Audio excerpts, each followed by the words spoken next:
Assalamualaikum warahmatullahi wabarakatuh.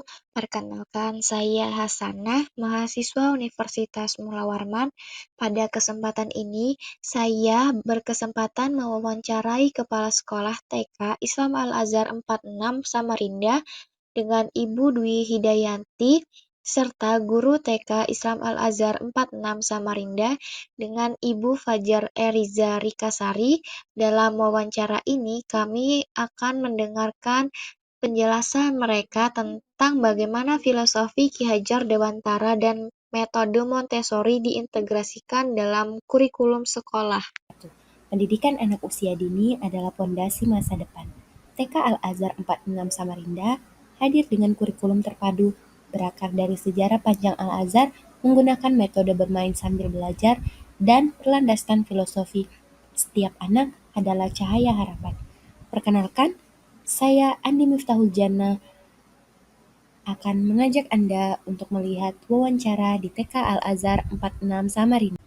Sejarah berdirinya TK Islam Al-Azhar 46 Samarinda.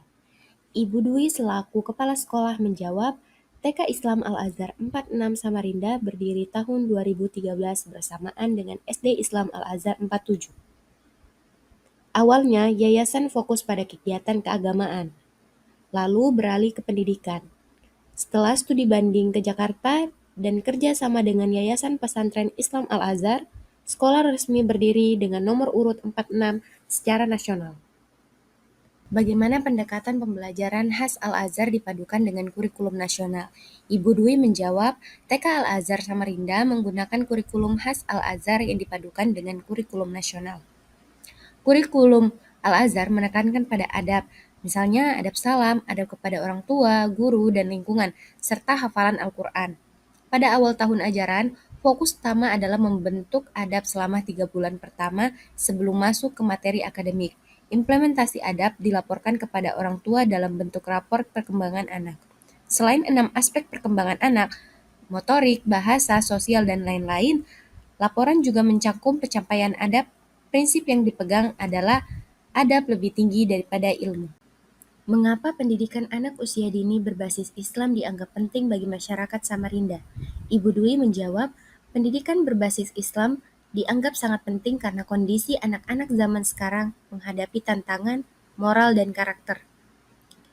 Ibu Dwi menyinggung fenomena generasi baru, contohnya geng stroberi, yang dinilai minim adab. Oleh karena itu, pendidikan berbasis Islam di usia dini dipandang sebagai pondasi utama agar anak-anak memiliki akhlak, adab, dan karakter yang kuat sejak kecil.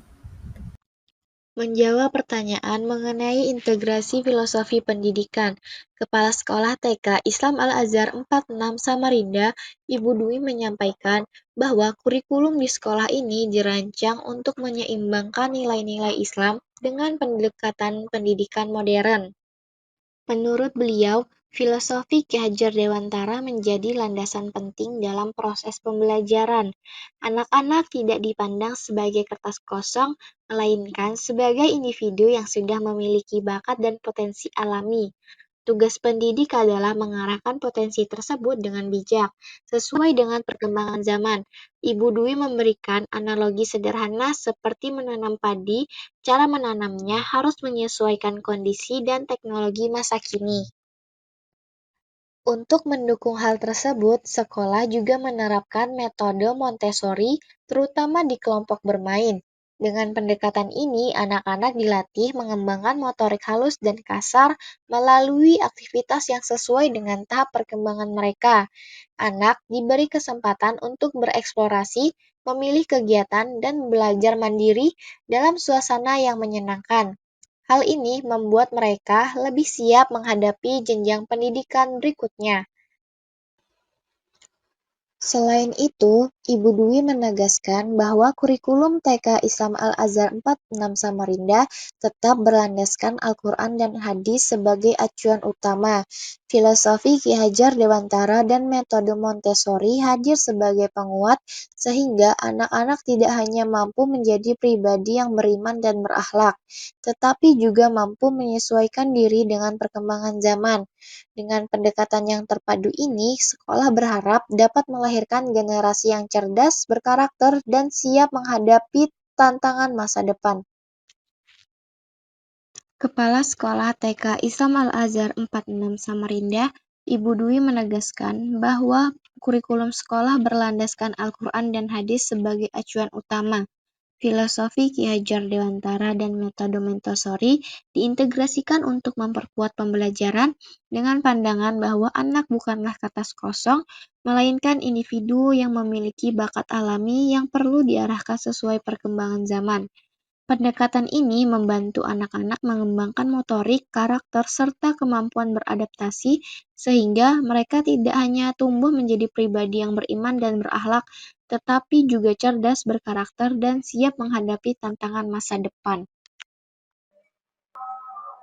Selamat pagi, perkenalkan saya Tirsa Gloria Huta Barat dari Program Studi Pendidikan Guru, Pendidikan Anak Usia Dini dari Universitas Mula Warman. Sebelumnya, terima kasih atas ketersediaan Ibu meluangkan waktu untuk saya wawancarai. Saya ingin melakukan wawancara mengenai kurikulum dan penerapan pembelajaran di TK Islam Al-Azhar 46 Samarinda. Izin ya Bu, saya mulai pertanyaan pertama. Bagaimana pendekatan pembelajaran sehari-hari di kelas mencerminkan ciri khas TK Islam Al-Azhar 46? Guru menjawab, tentunya pembelajaran kita di kelas menggunakan pendekatan kurikulum merdeka dengan deep learning. Nah, itu kurikulum nasionalnya. Ada beberapa prinsip yang kita laksanakan, ada bermakna, menggembirakan, dan menyenangkan. Kita terapkan di setiap pembelajaran. Jadi semua aspek perkembangannya kita rancang sebaik mungkin, di mana itu bisa memfasilitasi setiap peserta didik. Tentunya dengan ilmu pembelajaran di anak usia dini, yaitu bermain seraya belajar. Yang menjadi patokan sebagai seorang guru PAUD tentunya dengan menciptakan ragam permainan dan variasi yang dapat meningkatkan minat dan memfasilitasi gaya belajar peserta didik. Baik, Bu, bagaimana guru PAUD menyeimbangkan kurikulum akademik, agama, dan pembentukan karakter anak? Jawaban guru, kalau untuk menyeimbangkan itu semua, tentunya kita berpedoman pada keduanya. Harus seimbang, harus sama pentingnya, jadi tidak ada yang lebih menonjol.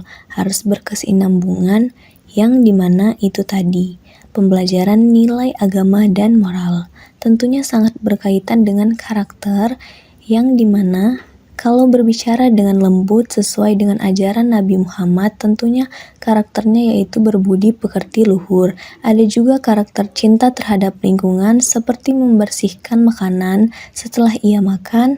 Itu adalah salah satu menanamkan nilai karakter pada anak usia dini. Baik Ibu, pertanyaan ketiga, apa urgensi memasukkan nilai-nilai Islam sejak usia dini dalam kegiatan belajar menurut pengalaman guru? Jawaban guru, masa usia dini adalah tahapan yang sangat penting karena PAUD merupakan masa fondasi, yaitu masa pembentukan karakter, di mana yang awalnya belum tahu, ketika ia memasuki bangku sekolah pertama itu semua akan diajarkan, seperti bagaimana caranya bertanggung jawab, mandiri. Nah, disitulah poin penting masa usia dini ini.